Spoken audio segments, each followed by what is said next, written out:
اعوذ باللہ من الشیطان الرجیم بسم اللہ الرحمن الرحیم۔ سورہ آل عمران کی چند آیتیں پڑھ رہا ہوں، آیت نمبر 133 سے لے کر آیت نمبر 136 تک۔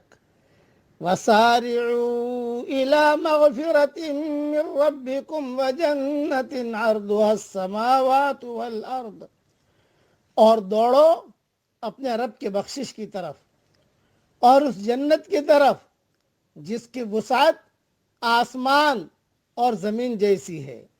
اعدت للمتقین، وہ تیار کی گئی ہے اللہ سے ڈرنے والوں کے لیے۔ الذین ينفقون فی السراء والضراء والکاظمین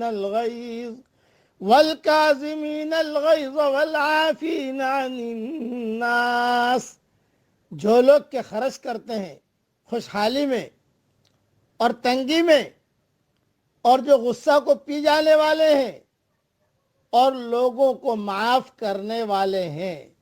واللہ یحب المحسنین، اور اللہ نیکی کرنے والوں کو دوست رکھتا ہے۔ والذین اذا فعلوا فاحشة او ظلموا انفسهم ذکروا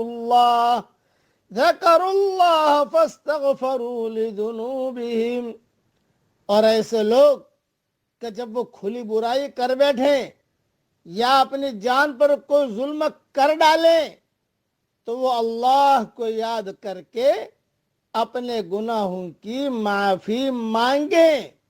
وَمَن يَغْفِرُ الذُّنُوبَ إِلَّا اللَّهُ، اور اللہ کے سوا کون ہے جو گناہوں کو معاف کرے۔ وَلَمْ يُصِرُّوا عَلَى مَا فَعَلُوا وَهُمْ يَعْلَمُونَ، اور وہ جانتے بوجھتے اپنے کیے پر اصرار نہیں کرتے۔ اولئک جزاؤہم مغفرۃ من ربہم وجنات تجری من تحتها الانہار خالدین فیہا، یہ لوگ ہیں کہ ان کا بدلہ ان کے رب کی طرف سے مغفرت ہے، اور ایسے باغات ہیں جن کے نیچے سے نہریں بہتی ہوں گی، ان میں وہ ہمیشہ رہیں گے۔ وَنِعْمَ أَجْرُ الْعَامِلِينَ، کیسا اچھا بدلہ ہے نیک کام کرنے والوں کا۔ تفصیل اور تفسیر انشاءاللہ ریاض التفسیر میں دیکھ لینا، اور ان آیات کے ذیل میں حضرت علی رضی اللہ تعالیٰ عنہ کا ایک زبردست قصہ ہے، لمبا چوڑا، وہ بھی ریاض التفسیر میں دیکھ لیجئے گا انشاءاللہ۔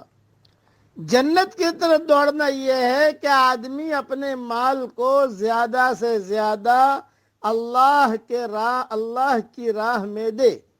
دنیاوی کامیابی کا ذریعہ مال کو بڑھانا ہے، اور اخروی کامیابی کو حاصل کرنے کا ذریعہ مال کو گھٹانا ہے۔ پہلی قسم کے لوگوں کا سرمایہ اگر مال کی محبت ہے تو دوسرے لوگوں کا سرمایہ اللہ اور رسول کی محبت۔ پہلی قسم کے لوگوں کو اگر دنیا کے نفع کا شوق ہوتا ہے تو دوسری قسم کے لوگوں کو آخرت کے نفع کا۔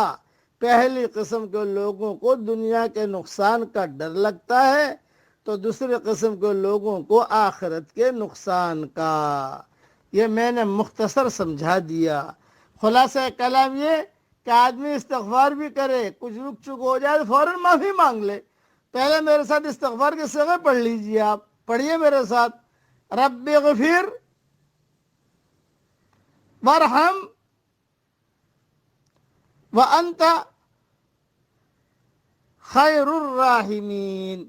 یہ جملہ اتنا گہرا ہے اور معرفت کا سمندر ہے اس میں کہ عرش سے حضور صلی اللہ علیہ وسلم کو پڑھوایا گیا، نبی جی یہ پڑھیے، نبی جی یہ پڑھیے۔ یہ جملہ حضور صلی اللہ علیہ وسلم کو پڑھوایا گیا ہے، اس لیے اس جملے کو پڑھتے رہیے، اور تفصیل انشاءاللہ ریاض التفسیر میں دیکھ لیجئے گا۔ اللہ تعالی ہم سب سے راضی ہو جائے، آمین۔